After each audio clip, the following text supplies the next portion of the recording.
Hi and welcome to the Velvet Bloom. I'm Julie and in today's tutorial we're actually going to be doing a bridal bouquet, and in this video I've chosen very specifically the flowers that I really want to showcase in the bouquet. This here is called Blushing Bride. It's such a delicate flower, but it's so pretty. Like, it's got so much texture, and on each stem it usually will come with another 3 or 4, sometimes 4 buds. Okay, let's get started. So first things first, I'm actually going to be using some foliage. I've just chosen a random, just a whole heap of random stuff for this particular one. Using some really shiny glossy leaves. I love using mock orange in a lot of bouquets, again, because it has those really cute small white flowers. When opened, they actually give off a really beautiful fragrance. They tend to smell like jasmine, and in a bouquet it's so lovely because the bride actually gets to hold that all day smelling that. So it's just another really nice touch to your bouquets. All right, so with the foliage, I'm going to start it in a crisscross, but I want this to have a really natural feel about it. I don't want this bouquet to look like a posy where it's all tight and squeezed. You want your flowers, as you place them, to have enough air to breathe, which is really important. When you start to really cluster and really pack in your bouquets, your flowers just don't have longevity. They need air. So when we've got air coming through, your blooms generally will be quite happy.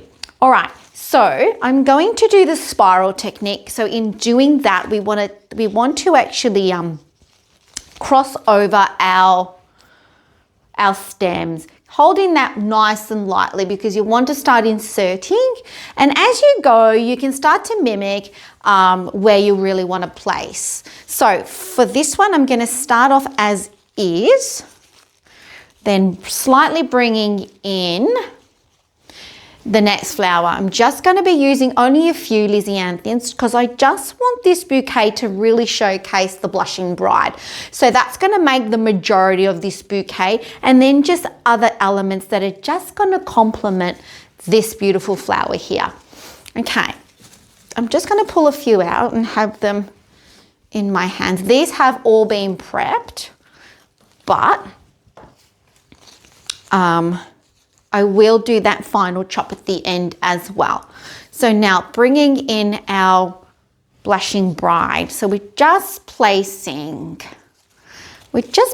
our stems.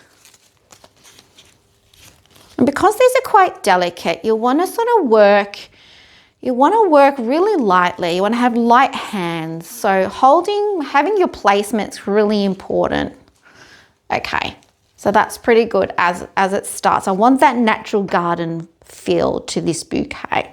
Now I'm just going to spin this ever so lightly to bring in the next one. So I'm going to bring in another Lizzie because I really want that to place evenly.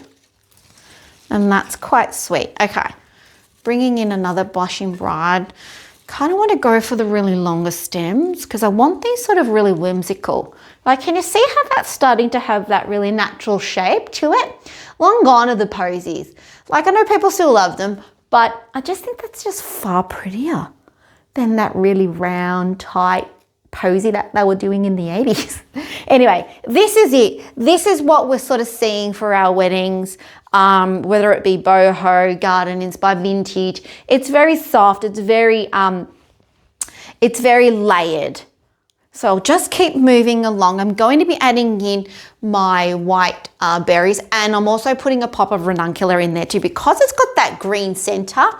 I think that just complements this bouquet and it just gives it that little pop of color. Okay, so I'll just keep moving along. I'm going to add in one more stem just to get that roundness coming through. Okay, now showcasing one more Lizzie. No, actually, I'm going to go back in with the baby's breath. Okay, That's quite nice. Okay, don't worry if that doesn't have the shape you want it to have. It's not going to just yet. We are not there yet. So doing that technique when you're doing a spiral gives you that angle to actually get your placement right. Okay, and going through. Yeah, that's looking nice. Okay, mocha orange. This is when you want to start adding this in. This is a really light, delicate. Like that's really, really pretty. And probably just another one in there. So I'm sort of spiraling, but I'm not really sticking to that traditional spiral, only because I want this to sort of have some real movement from the sides. And to do so, you kind of, well, for me anyway, I like to work visually as opposed to technically. Okay, so I've got my base in and I think that's really, really looking cute and nice and sweet. All right, I'm just gonna pop one of these Lizzie-anthemums in because, chrysanthemum, and I'm gonna just strategically place that through the back, only because it's got a lot of color to it. I don't want it faced forward, but I want it to sit in the back because these blooms here are actually going to bounce off that really nicely and it's not going to look too in your face kind of thing. Okay, moving forward, we'll keep throwing in our blushing bride because she is the hero, and I'm just going to place them as I'm doing this like that now. So if I hold that in, you'll see that I'm getting that crisscross, but it's not traditional. I'm not rotating. All right, and this is a really interesting one as well in bridal work. This is a tea tree, and so that makes that really, and you can actually dry that, and that's really nice when you dry. All right, I want to actually start putting some of our berry buds in because this is what's going to give us that texture. That's what's going to give us texture, and so when you're doing bridal work, you want to make sure that you're not creating too much body around the back because the bouquet actually needs to sit up against the bride, and it's actually nice when that sits closer to the bride as opposed to sitting out, and it just photographs a lot better as well. But I will do the rotate because we need to actually add some things through the back because the bride gets to see all this, and hey, I don't really want to just see that on my wedding day. I want to see what's going on. So I'm going to put some blushing bride through the back and I'm going to raise it so it's a lot higher this time. And that way she gets to enjoy what we're enjoying. But how nice is that when that sits along your body as opposed to a big posy that sits out like that. But I'm going to feel this so that if she wants to tilt it ever so, she can, okay? So doing that, we're going to throw a few more through the back and another mock orange, and that just gives me that filler that I'm looking for, and that's really nice. Okay, now rotating back around again. I know, don't be scared because you can manipulate and move your flowers if they move on you, which they always do. So do not be afraid. We can go back in and we can tweak it all. Now I'm going to actually start putting some of this in. The tea tree adds just that little bit more texture to the bouquet, and it starts to give us that garden feel, which I think is so sweet in a bouquet. Again, we want it to feel really natural, as if we've just picked a really beautiful bunch of flowers from the garden. But, you know, you don't want it to look like you've just thrown them together either. They've got to have structure. They've got to have beauty. It is bridal work. So although we want it to look like it's mimicking nature, it has to be elegant. It has to be beautiful. And it has to be strategically placed. Nothing worse than handing off a beautiful bouquet to a bride and it just looks messy. Nobody wants a messy bouquet. Nobody wants that. So don't be confused. Now I'm just going in and I'm just placing, but don't be confused by making it feel natural and whimsical with messy. Nobody wants messy work. I tell you, I wouldn't want messy work. So why should anybody else? And because see how my hand's really loose, I'm able to just insert where I want to insert. And that's looking really lovely. Now I'm going to create a bit more height.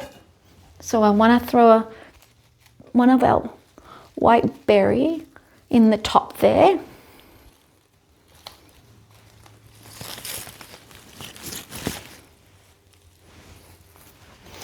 Just so we can get a bit of movement. And I'm going to just tweak that around ever so lightly. There we go. There we go. All right, I'm holding it quite loose, but I will tighten this up as we go. Now I'm going to pop the ranunculus in. Again, I want the ranunculus to sort of be in the front, but throwing a little bit of height in it.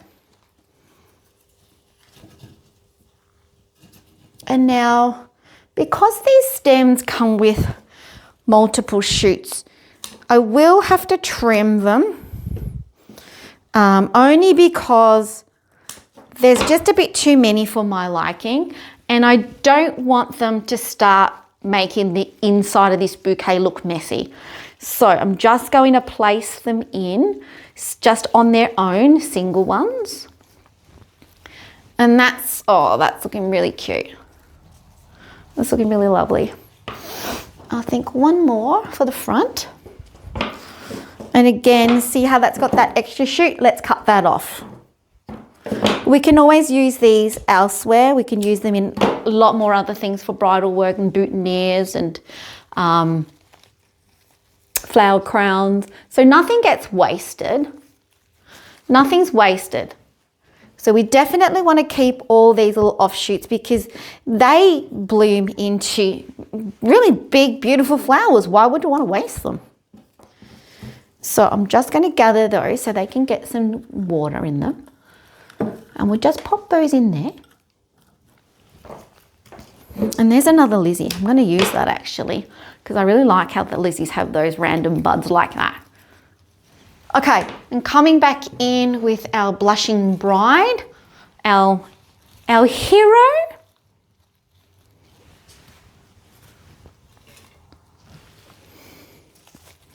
So she's our focal flower, obviously. We just got to make sure that we don't overcrowd this bouquet because we really don't want these flowers to suffer. We want these flowers to have enough air to breathe. I want that Lizzie just to come up ever so shortly like that. Spinning that one around. And maybe that one can come up. Yeah, that's better, I think. But have a look at that. Have a look at that. That one's moved, so let's stick that one back in. And this one's twisted a bit. Okay. Okay. I think a few more ranunculus will finish this off really nicely. So I've chosen to only stay with the pink. Being a bridal bouquet for this particular one, I'm staying with the really soft colours. And not so much those deeper reds and purples. You could use light purples. That would be really nice in this. I think this one just sort of needs to stick out through here. Yeah, okay, just trim that. I think that's looking really nice.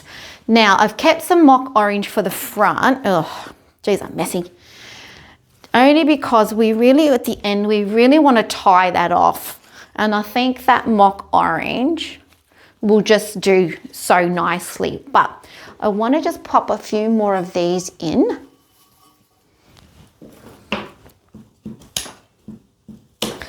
Just to give it, and I'm going to bunch them this time. I'm leaving them in twos. I know normally 2s is not your number in bridal work, and in most floristry, it's always the odd numbers we work in. But I just love sometimes when because on these stems, they're so natural. Like, this is just how it grows. So I want to actually use it the way it is. And so when I see that bunched together, to me, that just gives that more natural feel, as opposed to it always being a singular stem or having to have that effect of having 5 or more. Whereas this, I just feel like that just gives it that really nice garden feel. And I think if you were a bride and you wanted that look, this would definitely be what you would go for. But I think that's really, really lovely. You could also have in this bouquet, you could have an orchid, which would be really nice drooping down. But I'm just going to keep putting some more of those through, being our showpiece. Maybe one sort of standing up through here. Yeah, that's really lovely. That's really lovely. But I think that's pretty much, yeah, I think that's pretty much it. Although I might throw one of the ethereums in. White or pink? Which one should we do? I think I'm going to go the pink, actually. And these have made such a comeback, honestly, especially in bridal work. Like, a lot of brides are choosing the ethereum in their centerpieces and their bouquets. Maybe the white, actually. And that's the thing about this kind of work. Like, you can take an inspo piece, but yeah, that's quite nice. Yeah, that's really nice. I think that's enough. I haven't even put any roses in this, but you could definitely throw a few roses in that, and that would be actually really lovely. But I think I'm going to keep it really simple this time and just leave the baby, the blushing bride, as the focal flower. Maybe just one more through here. Yeah, that's enough. That's definitely enough. Okay, so we'd want to tie this off now. So I'm just using rubber bands. So I'm just going to go on my shortest pieces here. And I'm going to wrap back around. And because this is quite a big bouquet, I'm going to wrap another one, but I'm going to do it from this side this time, bringing it right up and back around again. And now what you want to do is you want to sort of chop all your stems down, get them all at the same height.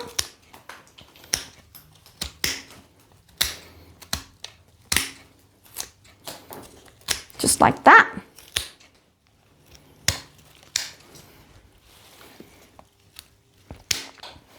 And now what I would do is, because we've got some really delicate flowers in there, what I'll do is I'll just place this down, just ever so like that, moving some of this out the way so we can see. And what I would do is I would actually just put some floral tape around this. I just want to secure it that bit more, that's all. And in doing so, I know that these are not going to go anywhere. Doing that nice and tight. And just taping that off. So that's really tight now. That's not going anywhere. And that can sit so really close to her body. But we want to finish this off. So I'm going to finish this off with some really nice ribbon. I'll just trim some ribbon off. So I've got some ribbon here. And I'm going really organic. I just want to wipe this down. And so I'm going really organic with my ribbon. So I'm chosen to go a brown velvet, just with a white ribbon as well. So I'm going to tie this off. You can actually use, depending on the color schemes of the bride as well, but you would want to keep in with whatever her color schemes are. So I'm just starting to do the wrap. I'm just doing the wrap technique. Just keeping it nice and tight.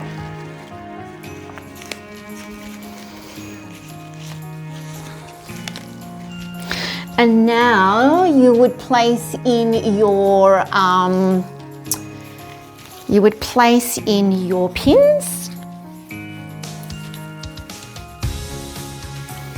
And so that's really lovely. Making sure that you tie off that end. Never have any loose ends out. You want to tuck, fold it and tuck it in. And now that's when you would throw in your pins through the back. Straight into the stem, and that fastens it in. Usually I'd be using the pearl pins to finish it off, and I'd be putting 2 or 3 down. But I don't seem to be able to find where they are for this tutorial, but that's okay. I will show that again in the next one, in the next bouquet I do. And so with the finishing ribbon, we just want to tie it off and just have this really loosely. Again, for 25, we're seeing that, you know, a lot of bouquets are being done just having our ribbons really loosely done. And now you can have those as long or as short as you like. You could have multiple. A lot of my wedding work, I would use the chiffon ribbon, and so that just has that really nice flow to it. But if you're keeping it in a really organic feel, I think that color scheme looks really nice. And there we have it. That's just one of our garden inspired wedding bouquets. I hope you enjoyed this video, and I will see you in the next one. Bye guys.